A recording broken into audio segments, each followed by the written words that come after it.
नमस्कार, जय हिंद। तो आज हम पढ़ेंगे R B S C. RBSC की ये राजस्थान अध्ययन है। राजस्थान अध्ययन की किताब है। ठीक है, राजस्थान के अध्ययन की किताब है और ये है कक्षा 10वीं की। लेकिन ये सभी परीक्षाओं के लिए बहुत इम्पोर्टेंट है और अच्छी किताब भी है और अधिकतर क्वेश्चन एग्जामों में यहीं से आते हैं। तो हम पढ़ेंगे और अध्याय ये 5 है। और हम राजस्थान अध्ययन में क्या पढ़ेंगे? तो राजस्थान अध्ययन में हम पढ़ेंगे राजस्थान की चित्रकला और इसकी लोक कलाएँ। ठीक है, तो ये पूरा पाठ हम पढ़ेंगे।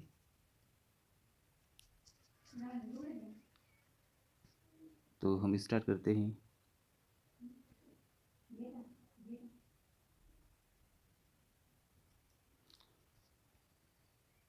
चित्रकला।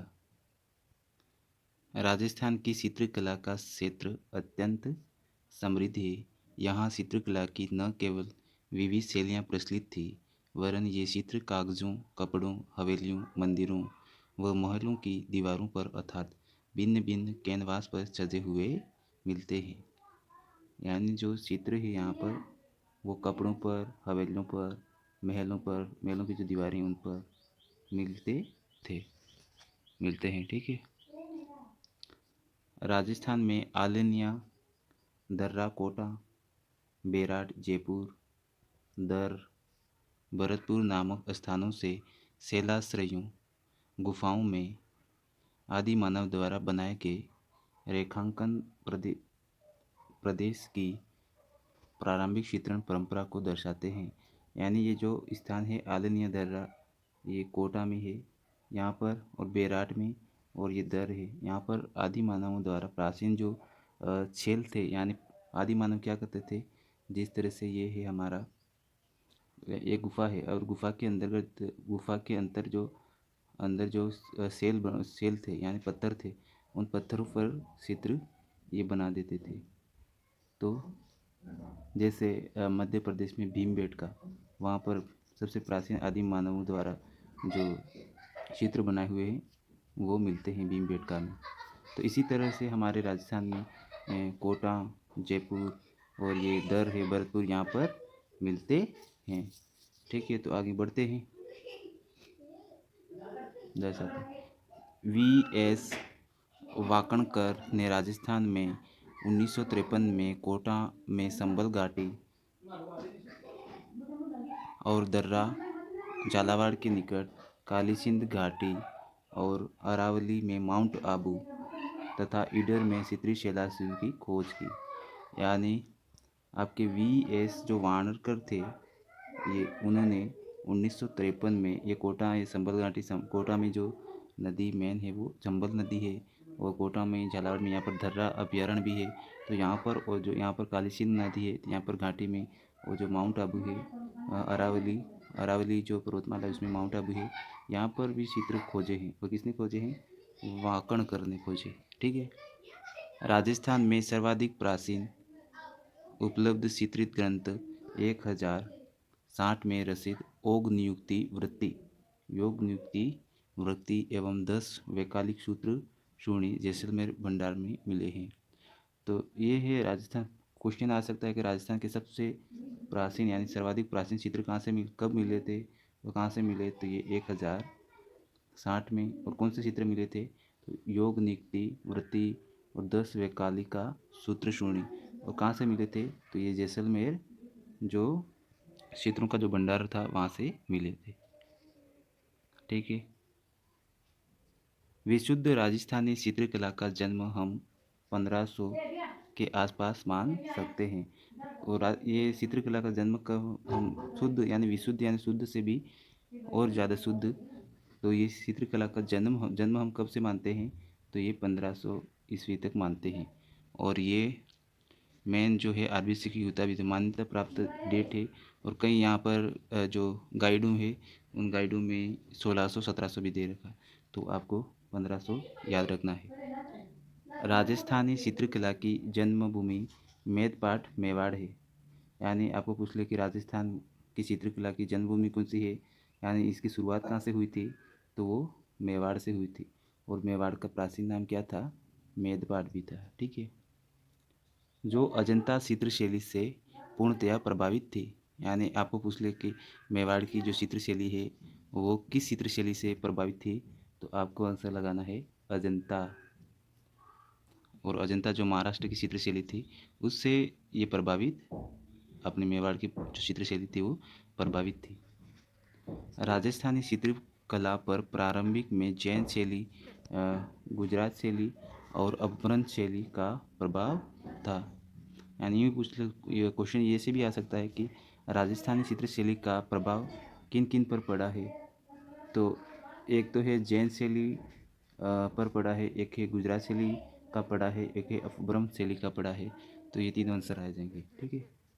किंतु बाद में यह मुगल चित्रकला का भी प्रभाव यहाँ पर पड़ा है। फिर धीरे धीरे यहाँ पर जो मुगल शासक आए तो उनका भी इस चित्रशैली में प्रभाव पड़ा, जैसे आमेर, आमेर की चित्रशैली पर मुगलों का सर्वाधिक प्रभाव था। तो ये क्वेश्चन आ भी चुके हैं, तो आपको ध्यान रखना है। राजस्थानी चित्रकला का सबसे पहला वैज्ञानिक विभाजन आनंद कुमार स्वामी ने राजपूत पेंटिंग नामक पुस्तक में सन 1916 में प्रस्तुत किया। ये बहुत ही इम्पोर्टेंट प्रश्न है और कई बार ये प्रश्न पूछा भी गया है कि राजस्थान चित्रकला का प्रथम वैज्ञानिक विभाजन किसने किया था, तो वो किया था आनंद कुमार स्वामी ने। और ये क्वेश्चन ये भी आया कि आनंद कुमार स्वामी की जो पुस्तक थी वो कौन सी थी, तो राजपूत पेंटिंग थी। ठीक है। और उन्होंने ये पुस्तक जो थी प्रस्तुत कब की थी, तो 1916 में की थी। तो ये बहुत ही आईएमपी क्वेश्चन है। कुमार स्वामी और ओ सी गांगुली तथा हेवेल ने इसे राजपूत चित्रकला कहा है, क्योंकि हमारा जो राजस्थान है यहाँ पर जो राजपूत वंश का शासन रहा है, इसलिए पेंटिंग को भी राजपूत चित्रकला कहा है।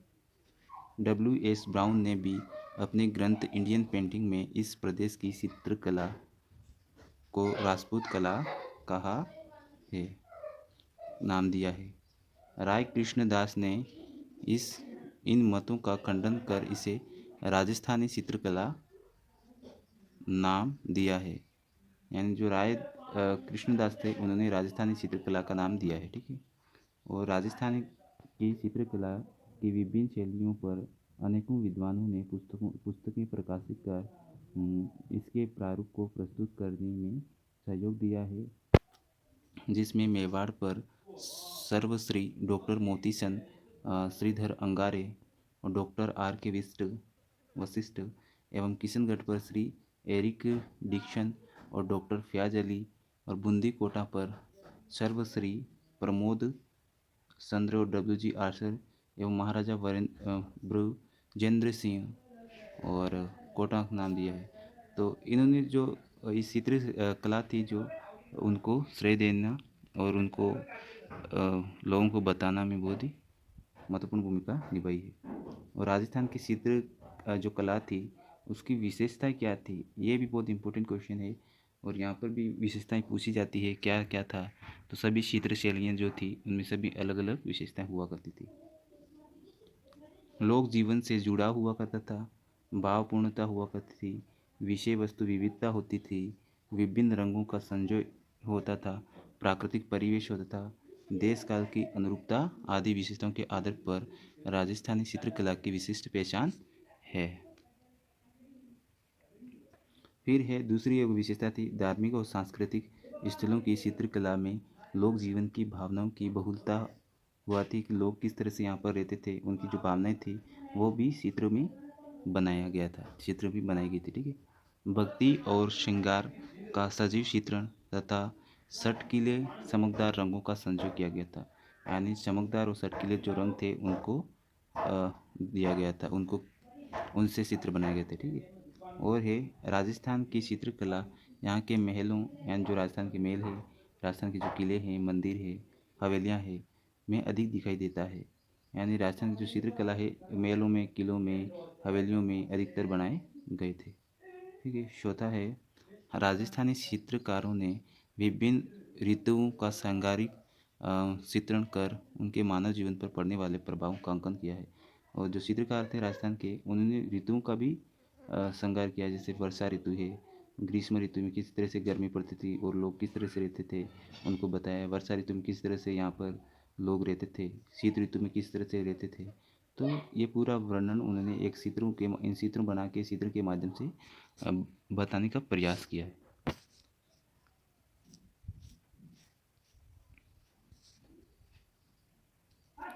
पांचवा है प्राकृतिक सौंदर्य के साथ साथ नारी सौंदर्य का सजीव चित्रण राजस्थानी चित्रकला को एक अलग पहचान देता है। यानी जो राजस्थान के चित्रकार थे उन्होंने प्राकृतिक सौंदर्य का भी चित्र बनाया है और जो नारी सौंदर्य भी बनाई है। यानी जो स्त्री का किस तरह से रूप था, तो वो भी उन्होंने चित्रण के माध्यम से बना के बताया है कि किस तरह से स्त्रियाँ थी और इस तरह की स्थिति कैसी थी, उन चित्रों से हमें पता लगता है। ठीक है, आगे बढ़ते हैं। छठा, राजस्थानी चित्रकला राजा महाराजाओं,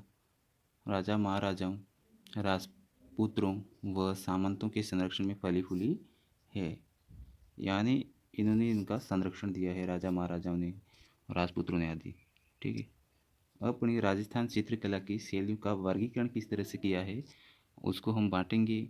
तो वर्गीकरण के अंतर्गत उन्होंने मेनली जो सारे स्कूलों को बांटा है, स्कूल बना दी, अपने वो पढ़ने वाले स्कूल नहीं है, ये चित्रकला की स्कूल, जैसे मेवाड़ शैली, मारवाड़ शैली, हाड़ौती स्कूल, उड़ाड़ स्कूल, इस तरह से इन्होंने 4 शैलियों में बांटा है। फिर इनके उपभाग उन्होंने बनाकर फिर बांटे हैं।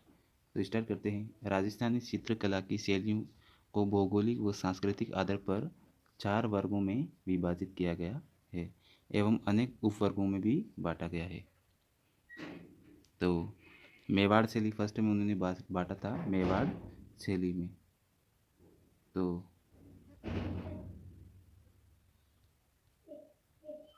उन्होंने बांटा है फर्स्ट में मेवाड़ शैली, फिर अपनी मारवाड़ शैली, फिर अपनी हाड़ौती शैली, फिर अपनी रूड़ा शैली। इन 4 भागों में उन्होंने बांटा है। ठीक है,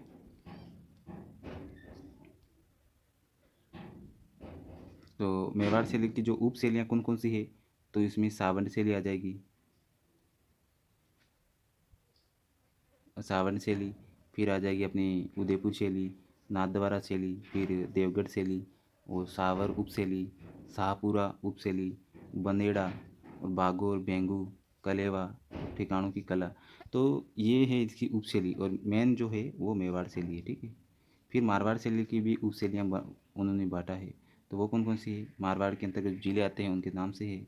तो जोधपुर शैली, बीकानेर शैली, फिर किशनगढ़ शैली, अजमेर शैली, नागौर शैली, सिरोही शैली, जैसलमेर शैली तथा गाणेराव, रिया, बीणाएँ, जूनिया आदि ठिकाना कला में आते हैं। तो ये जो थी मारवाड़ शैली की उपशैलियाँ थी। हाड़ौती की उपशैलियाँ बूंदी शैली, कोटा शैली, झालावाड़ शैली आदि थी। ठीक है, और यहाँ पर प्राकृतिक जो सौंदर्य का चित्रण ज़्यादा किया गया है। और रूड़ाल शैली ये आमेर शैली इसकी उपशैलियाँ है। और जयपुर शैली, चित्रकला ये शेखावटी शैली और अलवर शैली, उनियारा उपशैली तथा झिलाई, इसरदा, शाहपुरा, सामोद आदि ठिकानों की कला को दर्शाया गया है। और यहाँ पर इसकी उपशैलियाँ और अपने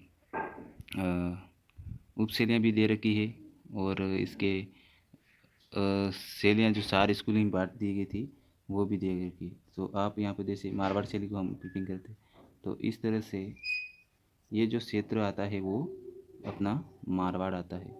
और मारवाड़ में मेन जो शैली थी मारवाड़ स्कूल, और मारवाड़ स्कूल के अंतर्गत बीकानेर शैली आ गई, जैसलमेर शैली और ये ओसिया वाले ये जितने ज़िले थे इनकी अलग शैली थी। ठीक है, और फिर दूसरी बात करेंगे तो हम ये जो क्षेत्र है वो मेवाड़ क्षेत्र आ जाता है।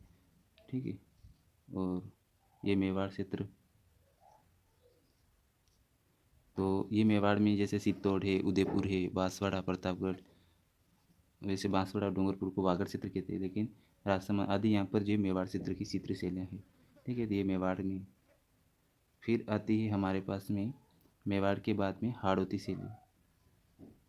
और ये जो क्षेत्र है ये हाड़ौती का पठार वाला है और यहाँ पर जो शैली थी वो हाड़ौती शैली और इसकी उपशैलियाँ यहाँ पर है। ठीक है, तो आपको ये समझ में आ रहा होगा। ये वाली जो यहाँ से ये और ये पूर्वी भारत में आ जाती है और ये जयपुर क्षेत्र में है। जयपुर यहाँ पे रूड नदी के कारण यहाँ पे रूडाल क्षेत्र कहते हैं इसको। तो ये रूडाल स्कूल है और इसकी ये शैलियाँ आ जाती है। तो आप देख सकते हैं इस तरह से 4 शैलियों में बाँटा गया है। फर्स्ट आपका आ जाएगा मेवाड़ शैली, फिर आपकी आ जाएगा मारवाड़ शैली, फिर आ जाएगी आपकी रूडाल शैली, फिर आ जाएगी हाड़ौती शैली, और इनकी भी उपशैलियाँ में विभाजित किया गया है। ठीक है। और आप ये देखना चाहो तो ये मेवाड़ शैली में ये मेवाड़ की जिले आ रहे हैं आपके, ये देख लो। और ये अपने हाड़ौती में ये देख लो, और अपने रूडाल में ये देख लो, और ये अपने मारवाड़ का क्षेत्र ये देख लो, ये मरु क्षेत्र है। ठीक है। तो ये था जिला, इसकी उपशैलियाँ हैं। अब हम पढ़ेंगे मेवाड़ शैली को। तो ये जो रेड कलर में है ये मेवाड़ शैली, और इसकी कई उपशैलियाँ हैं, तो उसके बारे में हम अध्ययन करेंगे। तो मेवाड़ शैली राजस्थानी चित्रकला का प्रारंभिक और मौलिक रूप मेवाड़ शैली से मिलता है। यानी आपसे क्वेश्चन पूछा जाएगा कि राजस्थानी चित्रकला का प्रारंभ किस शैली से हुआ है, तो आपको आंसर देना है मेवाड़ शैली से। ठीक है। तो प्रारंभ इससे हुआ था, और मेवाड़ शैली के अंतर्गत पोथी ग्रंथों का अधिक चित्रण हुआ है। तो यहाँ पर पोथी जो ग्रंथ है उनका अधिक चित्रण हुआ है। और 1260 ईस्वी का श्रावक प्रतिक्रमण सूत्र शून्य नामक चित्रित ग्रंथ इस शैली का प्रथम उदाहरण है। यानी मेवाड़ शैली या राजस्थान शैली का प्रथम जो चित्रित ग्रंथ कौन सा था, यूँ जो प्रथम ग्रंथ कौन सा था, तो आपको आंसर देना है श्रावण प्रतिक्रमण सूत्र शून्य। ये जो था प्रथम ग्रंथ था। ठीक है। और ये किसके काल में ये आया था, ये लिखा गया था, तो ये मेवाड़ महाराजा तेज सिंह के काल में लिखा गया था। तो आपको ये याद रखना है, तेज सिंह के काल में। ठीक है। और मेवाड़ की जो मेवाड़ की जो चित्तौड़ राजधानी बनी थी वो भी तेज सिंह के काल में बनी थी, और ये ग्रंथ भी तेज सिंह के काल में, तो ये याद रखना है। फिर हम आगे बढ़ते हैं। ये शैली 1423 ईस्वी की देलवाड़ा में लिखी गई सूफान स्नाह सरयम पुस्तक में दिखाई देती है। यानी देलवाड़ा में एक ग्रंथ लिखा गया था जिसका नाम था सूफान सरयम, उसमें इस शैली का और दिखा जाता है। और ये कब लिखी थी, तो ये 1423 ईस्वी में लिखी थी। ठीक है। डगलस बेरट एवं बेसिल गे ने सौर पंचाचिका शैली का उद्गम मेवाड़ से माना है। यानी ये डगलस बेरट है और ये बेसिल गे है, उन्होंने जो एक शैली है उसका नाम है सौर पंचाशिका शैली। तो इसका जो उद्गम वो उन्होंने मेवाड़ से माना है। ठीक है भाई। फिर है महाराणा कुंभा का काल कलाओं के उत्थान की दृष्टि से स्वर्णिम युग माना जाता है। तो ये क्वेश्चन तो 100% कई एग्जामों में आया है, और आप भी अगर कई एग्ज़ाम दे रहे हो तो इसमें भी आ सकता है।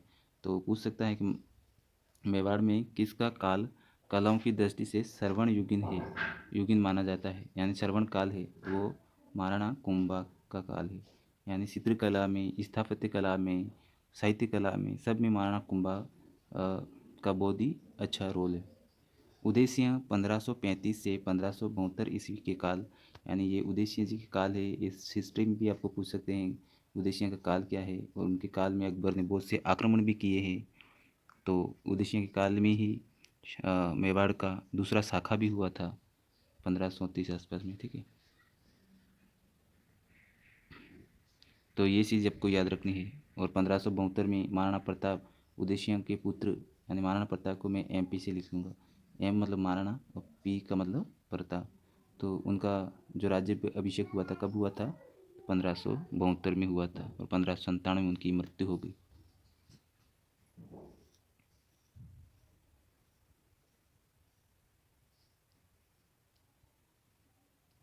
ठीक है। मैं बने चित्रों में भागवत पुराण का परिजात अवतरण 1540 ईस्वी में मेवाड़ के चित्रकार नानाराम की कृति है।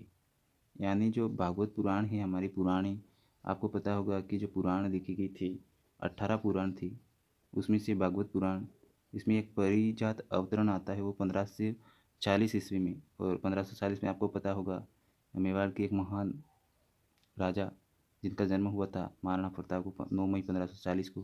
तो 1540 में मेवाड़ के चित्रकार जो थे नाना राम थे, ठीक है, उनकी एक कृति है। महाराणा प्रताप के समय 56 की पहाड़ियों में स्थित राजधानी सावंड में भी चित्रकला का विकास हुआ है। यानी आपसे क्वेश्चन पूछेगा कि सावंड में चित्रकला का विकास किसके काल में हुआ है, तो आपको आंसर लगाना है महाराणा प्रताप के काल में हुआ है। और महाराणा प्रताप ने सावंड को अपनी राजधानी भी बनाया था, ठीक है, अंतिम राजधानी ये थी।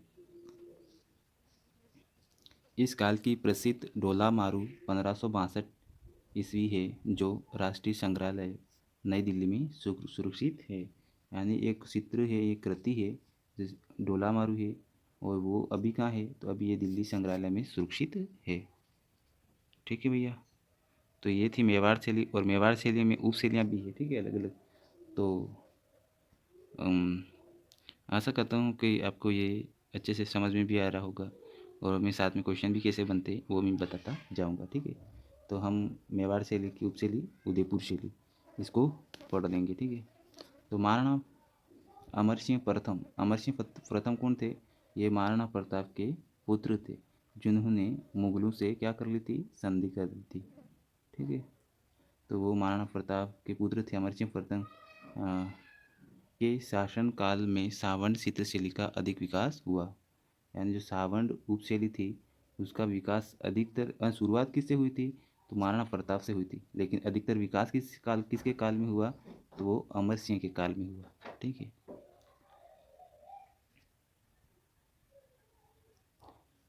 महाराणा अमर सिंह के समय रागमाला, एक ग्रंथ है रागमाला, ये 1605 ईस्वी में मेवाड़ शैली का प्रमुख ग्रंथ है, ठीक है। 1605 ईस्वी में ये रागमाला इसका मेवाड़ का प्रमुख ग्रंथ है। इन चित्रों को निसारुद्दीन नामक चित्रकार ने चित्रित किया था। तो आपको पूछेगा कि रागमाला जो प्रमुख ग्रंथ है, इसमें जो चित्र थे वो किसने बनाए थे, तो वो आपका आ जाएगा निसारुद्दीन चित्रकार थे ये। तो आपको ये जो चित्रकार होते हैं इनको याद रखना है, क्योंकि कभी कभी अलग अलग चित्रकारों के नाम देते थे, वो सुमिलित असुमिलित के क्वेश्चन बना देते हैं। और इसमें ये नासिरुद्दीन कहाँ का था, तो ये भी पूछ सकते हैं। किस चित्रशैली से संबंध है, ये भी पूछ सकते हैं, ठीक है। तो नमक मेवाड़ में महाराणा जगत सिंह प्रथम का काल मेवाड़ की लघु चित्र शैली का श्रवण काल कहा जाता है। यानी जो मेवाड़ में जगत सिंह प्रथम थे उनका काल जो होता है उसको लघु चित्रों का क्या कहते हैं, श्रवण काल कहते हैं। ये बहुत इंपॉर्टेंट क्वेश्चन है, ठीक है। इस काल में रसिक प्रिया, गीत गोविंद, भागवत पुराण, रामायण इत्यादि विषयों पर लघु चित्रों का निर्माण हुआ है। राणा जगत सिंह कालीन प्रमुख चित्रकार, यानी जगत सिंह के काल के प्रमुख चित्रकार कौन कौन थे, तो साहिबदीन और मनोहर रहे हैं। तो आपको पूछ सकता है कि जो साहिबदीन और मनोहर जो चित्रकार थे मेवाड़ के अंतर्गत, वो किस राजा के कालीन थे, तो आपको दे देंगे महाराणा प्रताप, कुंभा, सांगा और जगत सिंह प्रथम दे देंगे। तो आपको आंसर क्या करना है, जगत सिंह प्रथम करना है, ठीक है। महाराणा जगत सिंह ने राजमहलों में चित्रों की ओवरी नाम से एक चित्रशाला की स्थापना की, जिसे तस्वीरों का कारखाना के नाम से पुकारा जाता है। ये तो बहुत ही इम्पोर्टेंट है, ये क्वेश्चन कई बार आ गया है। और ये इस तरह से पूछा जाता है कि तस्वीरों रो कारखाना का निर्माण किसने किया था, तो वो क्या था, जगत सिंह प्रथम ने किया था, ठीक है। और ये सितोरी ओवरी इसका निर्माण किया था, और इसी को क्या कहते हैं, तस्वीरों रो कारखाना कहा जाता है। मतलब उन्होंने कुल मिला के एक ऐसा तस्वीरें बनाने का जो कारखाना तो नहीं कह सकते हम, कमरा की तरह सजाया हुआ था, ठीक है। फिर आगे बढ़ते हैं। राणा जय सिंह के काल में लघु चित्रों का निर्माण अधिक हुआ। ये जय सिंह शायद गलत लिख दिया है, जगत सिंह ही होगा, ठीक है ना, जय सिंह ही। जय सिंह भी तो यहाँ पर जो थे जिन्होंने अपनी जयसमंद झील का निर्माण किया था, तो वो जय सिंह के काल में क्या हुआ था, लघु चित्रों का ज़्यादा निर्माण हुआ था। महाराणा संग्राम सिंह द्वितीय के काल में गोविंद गीत गोविंद बिहारी सच्चे, ये बिहारी की है, ठीक है। सुंदर सिंगार, मुल्ला दो प्याजा और के लतीफ़े और कलीला दमना ग्रंथों पर अधिक चित्रण हुए हैं। और मुल्ला द प्याजा आपको पता होगा, ये अकबर के दरबार में हुआ करते थे, तो उनकी जो लतीफ़े है, जो ग्रंथ थे। और कलीला दमना ये है पंचतंत्र के जो पात्र है, ये दो सियार हुआ करते थे, तो इनका भी चित्र किया गया है पंचतंत्र। और आपके लिए क्वेश्चन है कि पंचतंत्र की रचना किसने की? तो कालिदास में कालिदास है, या विष्णु शर्मा है, या कौन है? इन दोनों में से आपको एक को कमेंट बॉक्स में बताना है, ठीक है। मेवाड़ शैली में पुरुषाकृति, गठीली मूछों से युक्त बड़े चेहरे, विशाल नयन, खुले हुए अधर। देखो यहाँ पर विशेषता बता रही कि किस तरह से पुरुष थे। तो पुरुषाकृति गठीली मूछें हुआ करती थी, यानी बड़ी बड़ी मूछें, गठीली मूछें हुआ करती थी। और विशाल नयन, यानी बड़ी बड़ी आंखें हुआ करती थी चित्रों में। और खुले हुए अधर, और छोटी ग्रीवा और छोटा कद हुआ करता था। और जयपुर उदयपुरी पगड़ी और लंबा साफा। तथा स्त्रियों का चित्रांकन किस तरह से हुआ करता था? सरल स्वभाव, सरलता के भाव से युक्त हुआ करता था। मीनाकृत आंखें, यानी मछली के समान जो आंखें, और सीधी लंबी नाक स्त्री की हुआ करती थी। चित्रों में ये जो बताया गया, कभी कभी इसकी विशेषताएं पूछ लेते हैं कि मेवाड़ चित्रशैली की विशेषताएं किस तरह से थी, ठीक है। तथा भरी हुई दोहरी सिबूक और ठिंगना कंद और कद, ठीक है। लुगड़ी घाघरे और कचुकी तथा ठेठ राजधानी आभूषणों से सज्जित रहा है। प्रकृति का संतुलित चित्रण मेवाड़ चित्रशैली की प्रमुख विशेषता रही है। अधिकतर लाल, पीले, हरे, नीले, सफ़ेद आदि रंगों का प्रयोग यहाँ पर हुआ है, यानी लाल, पीले, हरे आदि रंग का यहाँ पर प्रयोग हुआ है, ठीक है। तो ये आपको अच्छे से समझ में आ गया होगा। और ये अपनी नाथद्वारा शैली, तो इसको भी हम पढ़ लेंगे अच्छे से। ज़्यादा नहीं है, अब तो थोड़ा कम ही रहा है। और ये भी बहुत इम्पोर्टेंट है, क्योंकि श्रीनाथ जी मंदिर से संबंधित ये है, ठीक है। मेवाड़ शैली का दूसरा प्रमुख दौर नाथद्वारा शैली में दिखाई देता है। नाथद्वारा में पुष्टि मार्ग संप्रदाय की भारत प्रसिद्ध प्रमुख पीठ है। या नाथद्वारा में किसकी पीठ है? पुष्टि मार्ग जो संप्रदाय थे वल्लभाचारी का, उनका जो पीठ यहाँ पर स्थित है। और जो श्रीनाथ जी की भक्ति का प्रमुख केंद्र होने के कारण मेवाड़ के चित्र परंपरा में नया अध्याय जोड़ता है। यह उदयपुर शैली एवं ब्रज शैली का समन्वित रूप है। ये क्वेश्चन बन सकता है कि उदयपुर शैली और ब्रज शैली का समन्वित रूप किस क्षेत्र शैली में आपको मिलेगा? तो नाथद्वारा शैली में मिलेगा। और आपको पता है कि ये ब्रज क्षेत्र ये उत्तर प्रदेश का मथुरा आगरा वाला है। और ये कृष्ण भगवान के यहाँ पर फोटो जो चित्र बनाए जाते हैं, तो इन दोनों शैलियों का मिश्रण आपको नाथद्वारा शैली में मिलेगा, ठीक है।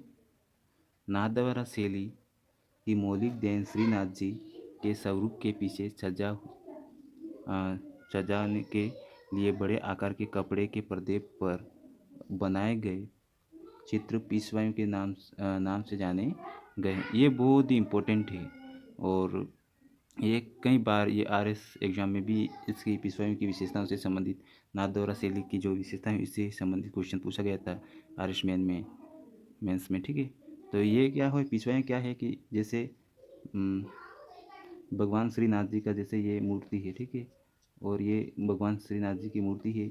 और इस मूर्ति के पीछे क्या है कि एक कपड़ा है, और इस कपड़े के ऊपर भगवान इस तरह से कपड़ा है मूर्ति के पीछे, और उस कपड़े के ऊपर जो श्रीनाथ जी भगवान कृष्ण की जो लीलाएं हैं उनके चित्र बनाए गए हैं। तो ये जो है वो पीछे बनाए गए हैं, इसलिए इसको पेशवाइयाँ कहा जाता है, ठीक है। क्या कहा जाता है? पेशवाइयाँ कहा जाता है। तो आपको ये चीज़ याद रखनी है, ठीक है। तो हम बढ़ते हैं आगे। और 18वीं सदी में इन चित्रों में कृष्ण चरित्र की बहुलता के कारण यशोदा, नंदन बाल, ग्वाल, गोपियाँ आदि का यहाँ पर वर्णन किया गया। यशोदा माता का और नंदन बाल का, और जो ग्वाले थे, जो गोपियाँ थी श्री कृष्ण के साथ, उनका इस कपड़े पर चित्र किया गया है, चित्र बनाए गए हैं, ठीक है। और वल्लभ संप्रदाय के संतों का चित्रांकन विशेष रूप से हुआ है। यानी वल्लभ संप्रदाय जो वल्लभाचार्य था, आचार्य जी थे, वो उन्होंने चलाया था और उनके जो चित्र है यहाँ पर मिलते हैं। इसमें हरे पीले रंगों का अधिक प्रयोग हुआ है।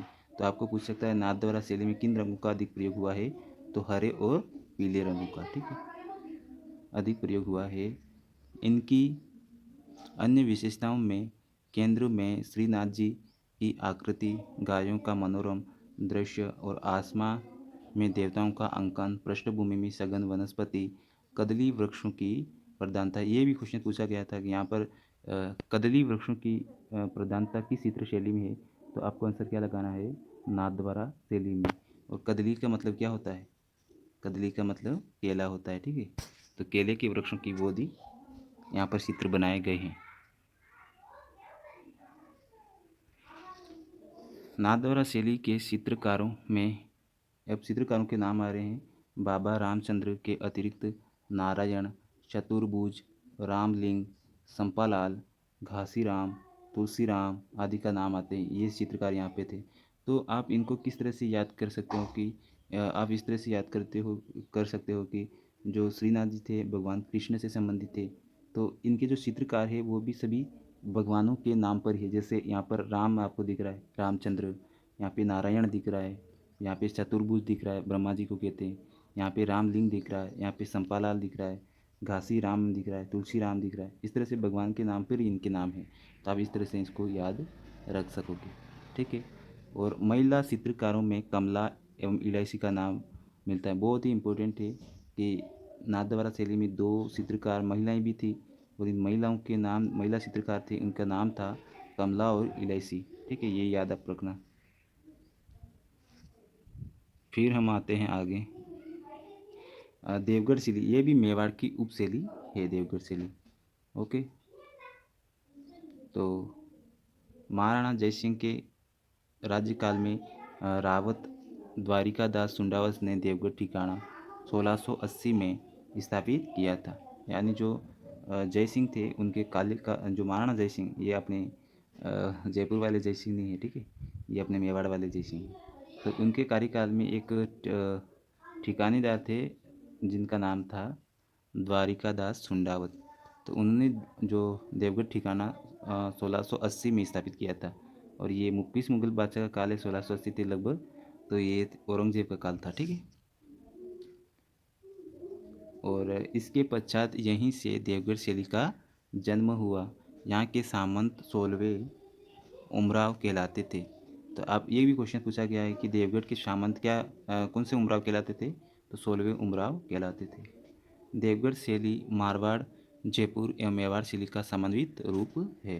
यानी जो देवगढ़ शैली है इसमें मारवाड़ शैली के भी चित्र यहाँ पर मिक्सचर मिलते हैं, जयपुर शैली के भी मिलते हैं, मेवाड़ के भी मिलते हैं। तो इनका समन्वित रूप देखा जाता है। इसे सर्वप्रथम डॉक्टर श्रीधर अंधारे द्वारा प्रकाश में लाया। ये क्वेश्चन बहुत ही बार, तो अंधारे का नाम तो आप याद ही कर लेना, ठीक है। तो क्वेश्चन क्या आएगा कि देवगढ़ चित्र शैली को सर्वप्रथम जो प्रकाश में लाने का श्रेय किसको जाता है, तो श्रीधर अंधारे साहब को जाता है। तो आप याद किस तरह से करोगे, देवगढ़ शैली में, देवगढ़ में देव है और देव क्या होता है, श्री होता है, ठीक है। तो श्रीधर और देव, इस तरह से आप याद रख सकते हो। श्रीदेव किससे संबंधित, देव से। इस क्षेत्र इस शैली के प्रमुख चित्रकारों में भक्ता, कवला प्रथम, कवला द्वितीय, हर्षण, नंगा, सोखा, बैजनाथ आदि यहाँ पर मिलते हैं। तो इस ये जो चित्रकार है इनको याद रखना आपको, क्योंकि सुमेलित में पूछ सकते हैं इसको। भक्ता है और कवला है और ये कवलादित्य है, हर्षण है, नंगा, सोखा और बैजनाथ, ये जो इन्होंने यहाँ पर चित्र बनाए हैं। प्राकृतिक परिवेश, शिकार के दृश्य, अंतपुर, राशि हट, ठाट बाट आदि यहाँ पर चित्रित किए गए हैं, ठीक है भैया। तो आगे बढ़ते हैं हम। तो आशा करता हूँ आपको मज़ा आ रहा होगा इस सीजन में, और एग्ज़ाम में आपको बहुत ही हेल्प करेगा। सिंगार सवरी आदि, कौन सा आ गया पार्ट, ये उदयपुर शैली आ गई, ये अपनी नाथद्वारा शैली आ गई, और ये है देवगढ़ शैली। ये मेवाड़ की शैलियाँ थी। और इसके बाद अपनी आ जाती है मारवाड़ शैली। तो मारवाड़ शैली हम पढ़ेंगे बाद में। तो श्रृंगार शैली आदि प्रमुख विषय, इसमें पीले रंग की बहुलता मिलती है। तो कौन से देवगढ़ शैली में कौन से रंग की बहुलता मिलती है? तो भैया देखो, देव देव यानी देव, और देव के जो पुजारी होते हैं किस रंग के कपड़े पहनते हैं? पीले। तो इससे आप याद रख सकते हैं, पीले रंग की प्रधानता किसमें? देवगढ़ शैली मिलती है। इस शैली के भित्ति चित्र अजारा की ओवरी, मोतीमहल आदि में देखे जाते हैं। यानी अजारा की ओवरी और मोतीमहल में इनमें चित्र देखे जाते हैं। और ये है अपनी मारवाड़ शैली। तो आपको अगर ये वीडियो अच्छा लगे तो आप लाइक करें, शेयर करें, और आगे का और मारवाड़ शैली का वीडियो आपको देखना हो तो चैनल को सब्सक्राइब भी करें, और अपना सजेशन कमेंट में दें। तो नमस्कार, जय हिंद, जय भारत।